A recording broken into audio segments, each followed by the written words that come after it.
No fundo o que estás a dizer é quase como... É uma prevenção, porque o problema do Estado é, mesmo que começasse com as boas intenções, ele ia acabar mal, porque as pessoas iriam ter noção que depois podiam aproveitar no o Brasil, Estado a seu favor, né? No Brasil, o principal problema do Brasil hoje é crime. A maioria dos brasileiros não querem Bukele, eles querem um Suharto. Eles querem que mate 1 milhão de vagabundos, não é isso? Caramba. Se você for brasileiro e eu estiver mentindo, me desmascare aí. A maioria das pessoas, eles não querem ver vagabundo preso mais. O judiciário brasileiro é pró-vagabundo. É a favor a maioria das audiências de custódia, o cara vai solto. Ele é preso em flagrante e sai em 5 dias. A população brasileira tá cansada. A maioria dos brasileiros já teve a arma apontada na cara. Tipo, não é como vocês aqui, que não, as pessoas estão acostumadas a ver defunto no chão e a ter gente cometendo arma, ameaçando, chamando você de vagabundo e tomando suas coisas, que às vezes é 2, 3 anos de sua poupança. O cara quer o cara morrer, não é isso? Okay. Aqui não tem, você não consegue nem imaginar a maioria da população de Portugal querendo exterminar 1 milhão de vagabundos, não é isso? Mas certo. Isso que o povo brasileiro quer. A outra solução. Mas a maior queixa que eu ouço aqui de Portugal é o custo das residências, não é isso? Oh. Por que a residência em Portugal é cara? Por causa dos filhos da puta, me perdoa a expressão, comunistas. O cara tabela o preço do imóvel, tem gente morando, pagando 14 euros no imóvel, custa 1 milhão de euros, você não consegue botar o cara pra fora legalmente. Quem é que vai investir? Quem vai investir, colocar dinheiro em um país que tem foice e martelo na esquina, que o foice e martelo governa mais de 50 anos, e pior... que você aluga pra uma pessoa, ela se torna deficiente, idosa, seja lá o que for, e nunca mais você consegue um aumento, você não consegue botar o cara pra fora de sua casa. E depois tens o imposto, e sabes que isto muda muito, muda de governo, muda tudo, não tens previsibilidade, não arriscas. Pois é. Não vais fazer casas. Portugal é um ambiente de investimento? Não. Com certeza não. Não, lá está, depois vai dizer vai de encontro àquilo que eles dizem. É de especulação, claro que é de especulação. Não vai haver outra hipótese, mas agora investir, criar riqueza, não. Eu inclusive, vou dar 2 propostas aqui para vocês arrecadarem bilhões de euros, se você quiser. Você já ouviu falar no negócio chamado Global Entry nos Estados Unidos? Global Entry. Tem a ver com o quê? Com pessoas que... Se você... tem pessoas que entram e saem dos Estados Unidos muitas vezes por ano. Okay. Por exemplo, eu acabei de receber uma notificação para eu comparecer numa audiência amanhã daqui a menos de 12 horas. É isso. Tem pessoas que pagam nos Estados Unidos $1.000 por ano pra fazer um KSI prévio, pra fazer um cadastramento e tal, e ter uma entrada num país em menos de 20 minutos. Esse brother aqui, esse meu segurança, demorou mais de 4 horas, demorou 4 horas e 20 pra entrar nesse país. Se a hora dele valesse $500, se ele fosse um médico pra fazer uma cirurgia, se ele fosse um artista, se ele fosse um jogador de futebol, quanto custaria essas 4 horas dele? Valia a pena pra ele pagar 1.000 euros ou 500 euros e passar por uma filinha rápida? Então não. É isso. Vou dar outro exemplo. Quantos anos você tá esperando a análise do seu passaporte? 6 anos. É isso. Existem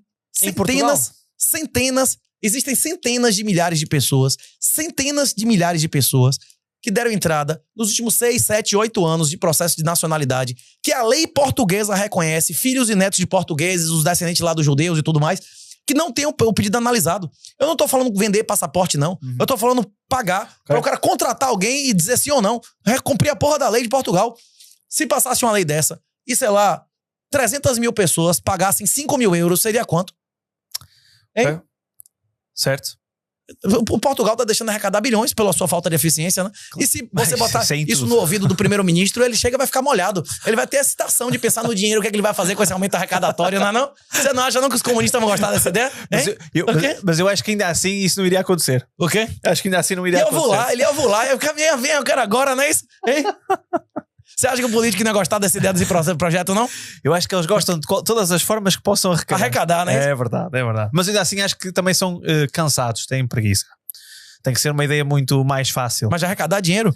E ganhar 5 mil reais pra botar na frente na fila? Sim. Opa, sabes que eu digo isto? Porque há coisas que são tão óbvias que parece que davam mais dinheiro, mas eles também não mexem, portanto eu não sei. Por exemplo?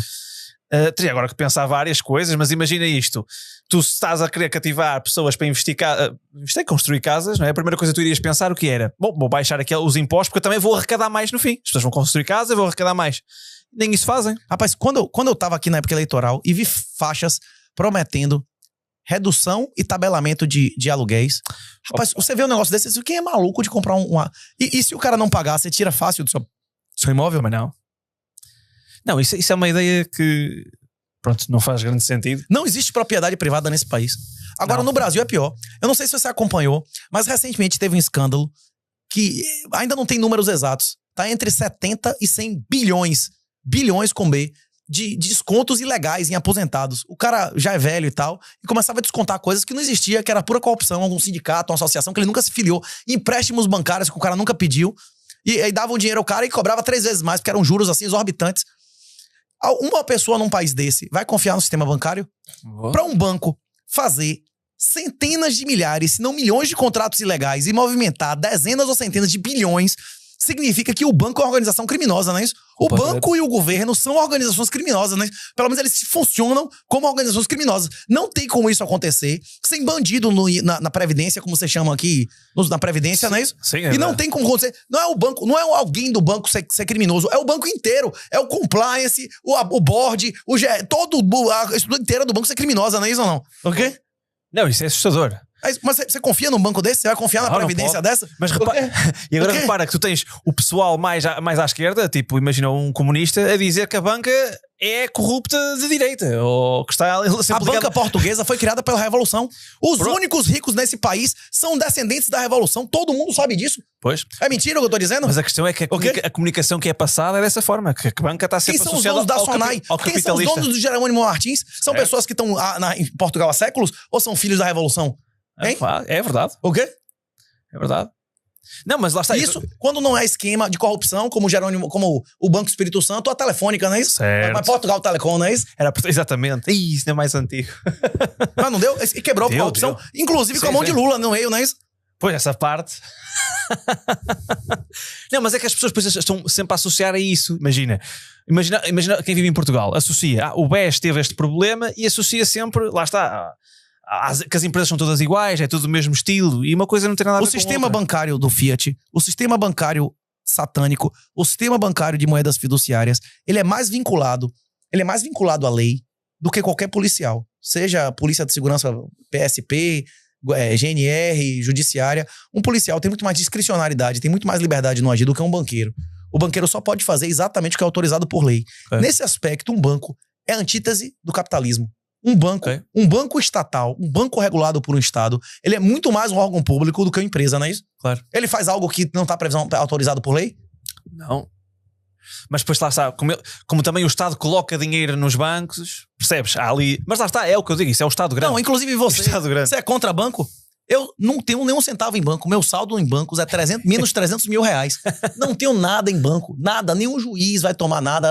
Nem a esposa adulta, filho bastardo. É Bitcoin, velho. Se você tiver seu saldo em Bitcoin autocustódia, ninguém vai lhe tomar nada, não é isso? Certo.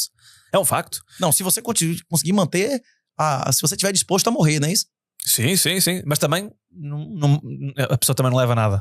Nem tu, nem se ela. Você morrer, né? Se você conseguir quebrar você, mutilação e tal. Exatamente. Sim, é verdade. É o único edge do sistema neste momento. Lá está, eu olho para o Bitcoin dessa forma. É um edge. Eu não consigo viver sem sociedade como ela é. Portanto, eu tenho que viver na sociedade, tenho que ter uma parte que é aqui, mas tenho que ter um edge que garanta algo que é mesmo meu. E foi aí quando eu descobri Bitcoin, foi exatamente dessa forma que eu percebi, do género, uau, eu tenho uma oportunidade de ter algo que realmente é meu. Para vocês, o juro negativo é menos cruel. Porque a emissão da base aqui é baixa. Vocês têm um retorno menor do que a emissão da base, mas a diferença é pequena. O europeu é diluído a riqueza dele 3, 4% ao ano. Teve anos das pandemias e tal que realmente tem uma porradinha 10, 20, mas não é o normal. Não. Normalmente aqui os caras emitem 6, 7% mais euros e você no banco consegue 2, 3, não é isso? Que é uma completa injustiça. O problema é que no Brasil você consegue no banco 10 e eles imprimem 25. Aí o cara é destruído 15% ao ano. Tipo assim, é muito mais óbvio pro brasileiro completamente. O prejuízo pela senhoriagem, que é o poder da emissão da moeda, em regime de juro negativo. Inflação não é índice de preço. Inflação é o aumento da base monetária. Pesquise o M2 do dólar. O M2 do dólar bate 70, 80, 90 anos com o SP500. O SP500 ele só faz ficar no 0 a 0 na emissão da base. Isso se você não pagar taxas, se você não for roubado, se você não considerar perda de liquidez, se você botar no papel prêmio de liquidez, você perdeu riqueza tão empacado ali. Tu a partir de 2000 perdeste. O S&P perdeu sempre. A partir de 2000. O regime, renda fixa e renda variável, perda fixa e perda variável, coisas passivas no mundo inteiro, depois de 2008, que é o quantitative easing, é o tabelamento de juro negativo. E o tabelamento de juros negativo só funciona com o governo imprimindo uma cacetada de dinheiro para comprar ativos, para reduzir o yield e não permitir que o cara tenha yield em porra nenhuma. É por isso que explodiu o valor de imóveis, explodiu o valor da zorra toda, não é isso? Mas lá sabe porquê? Porque sofremos daquele problema de qualquer pessoa pede dívida, contrai dívida e usa isso para continuar a alavancar a sociedade. Hoje em dia, a maioria dos países do mundo, ou todos, né, que tem moeda fiduciária, os caras mais ricos não foi com capital próprio. Foi com dívida. A Amazon Todos esses caras aí só existiram, como é Magnificent Seven, só existiram com dívida de graça subsidiada. Claro. Nunca existiria nada disso. Nunca existiria OnlyFans, nunca existiria Tinder, nada disso sem juro negativo, bicho. Claro, isso é lógico. Inclusive, existe uma correlação entre a moralidade das famílias e das pessoas e a moeda que elas usam. Se você usar uma moeda que não tem capacidade de reter valor, você tem uma motivação, mesmo inconsciente, de consumir e gastar mais rápido do que de poupar. Isso faz uma diferença brutal. As sociedades que adotaram a prata em relação ao cobre se tornaram mais ricas e mais morais. O ápice moral, o ápice de invenção de tudo mais da nossa sociedade foi o século XIX, foi o gold standard, foi o padrão ouro. Porque você não precisava investir seu dinheiro e nem gastar. Se você guardasse, você poderia consumir mais no futuro. Então famílias estruturadas passavam a valer a pena. Meu irmão, se eu não tenho uma oportunidade na rua de aumentar meu dinheiro, eu vou botar filho, vou aumentar minha família, não é isso? Vou aumentar minha educação. Claro. Mas lá está, isso foi a maneira que os governos tiveram, eles tinham que se desprender do padrão ouro, porque senão não ganhavam eleições, não se elegiam, não conseguiam. Não faziam guerras mundiais para exterminar a juventude. Também. Mas o ser humano vai sempre precisar de conflito, não é? Mesmo que não existisse moeda fiduciária, eu acho que ia haver guerras na mesma. Mas não a escala que houve. Não existia ouro no mundo para pagar o que fizeram na Segunda Guerra Mundial. Sim. Tipo, a Primeira Guerra Mundial acabaria no primeiro ano. Aliás, o livro que tu tens do Keynes a discutir com o Hayek é muito giro por causa disso, né? Eles estão naquele dilema de então, mas como é que conseguimos resolver o problema agora da pós-Segunda Guerra, ou seja, na Segunda Guerra Mundial, como é que nós resolvemos isto para financiar os Estados, não é? E Keynes acabou por levar a dele avante. Não é? Quantos filhos Keynes teve? Lá está, foi como tu disseste. Eu não sabia. Algum escritor não reproduz, não é isso? Já tens filhos. Naquela época, homossexual não podia adotar, não é isso? Aqui já pode, não é isso? Naquela época, homossexual não podia adotar, senão ele era capaz de pegar uns 4 adolescentes, não é isso? Ele depois também teve uma doença grave, não foi? AIDS? Não tinha naquela época, não. AIDS não tinha naquela época. Tinha ideia que ele tinha tido uma doença. Inclusive, uma coisa que eu discuti com o Ryan, que ele ficou dizendo que só tinha AIDS homossexual. Isso é uma grande injustiça. Não sei se você assistiu esse episódio. Vi. Isso não é verdade, não. Eu, inclusive, conheço pessoas. Eu conheço um cara, quem mora na federação, lembra de Abel, que era um guardador de carro lá.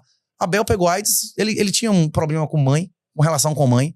Ele disse que só sentia prazer em amamentar e pagava as prostitutas que engravidavam pra ficar amamentando nas mulheres e morreu de AIDS. Ele disse que nunca penetrou uma mulher. Engraçado. Inclusive, essa relação de ama de leite, que era uma relação sagrada em nossa sociedade por milhares de anos, hoje é crime no Brasil. Você pode vender seu próprio leite? Você pode vender seu sêmen em Portugal? Não, tem que ser uma doação, não é? Nem o seu sêmen não pertence a você. Nem o leite que sai da teta da mulher não é dela. Nem o sêmen que sai de você não é seu. O seu sangue não é seu. E o Bitcoin é. É verdade.